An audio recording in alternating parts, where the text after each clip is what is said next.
Okay, let's start this episode with this. Cold showers. For some of you, it rings a bell.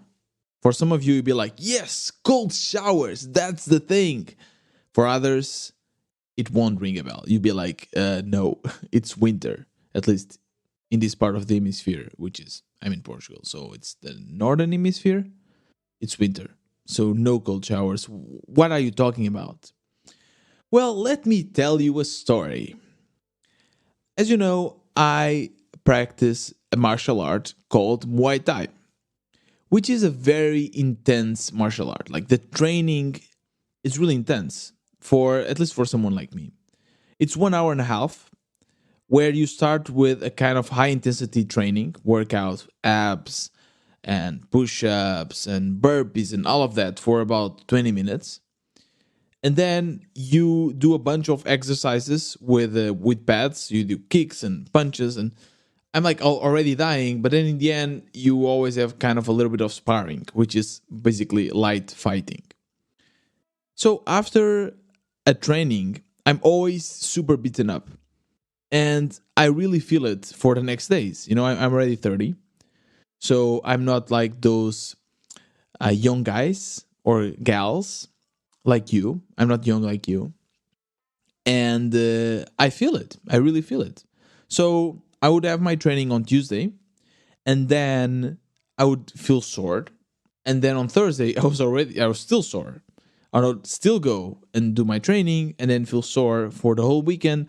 And then when I was almost better with all the soreness gone, I would have the training again. So I was always feeling sore. And granted, it gets better. So the more you train, the less you feel it. But sometimes I just keep training for reasons, mostly indie hacking reasons. And if you skip it, it's worse. Like if you skip 1 week of training, which I always try to avoid, but if I do, then it's going to be so much harder. And I was really feeling these little pains, little injuries or micro injuries, they were starting to pile up. For instance, my little finger from the left hand is kind of crooked, and I've told myself that I should go to the doctor. And I kind of feel a little bit pain, but and it's swollen too. Then my chin also hurts a lot, and my feet. And I was like, okay, this cannot go on like this, right? Because otherwise I won't be able to train. And I like training. It's good. Keeps me in shape. I like learning a new skill. It's really good. So then I had this idea. What if I would just take cold showers? I would come from my training and immerse myself in the cold of my shower. Because cold is supposed to be good. People would say, just put ice on it in their injuries. So, okay, let's try it. At first, I got to the bathtub, turned on the water, and it was so cold. It's especially because now here is winter, right? And it's cold outside. And when it's cold outside, you don't want to get into more cold, right? But I forced myself into it, and it was terrible. I really couldn't handle it well. Then I got out, and I felt good, actually. The warming up, when your body is actually warming up, it feels nice. You feel like a little bit, it's pleasurous. You feel good.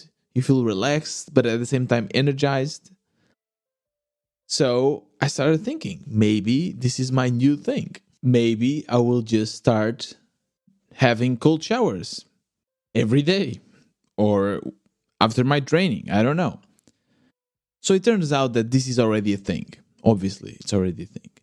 There's a whole group of people that love the colds. And maybe you already heard of the Iceman. His name is Wim Hof, if I'm not mistaken. And this is this individual, this human being that for some reason loves the cold. Really, really does love it. Just for you to understand, he climbed Mount Everest barefooted, only on his swimming trunks. Nothing on top, shirtless. And he does these crazy experiments where he immerses himself in ice for hours and is able to swim under cold ice. It's crazy. And the most crazy thing is it's has actually been tested.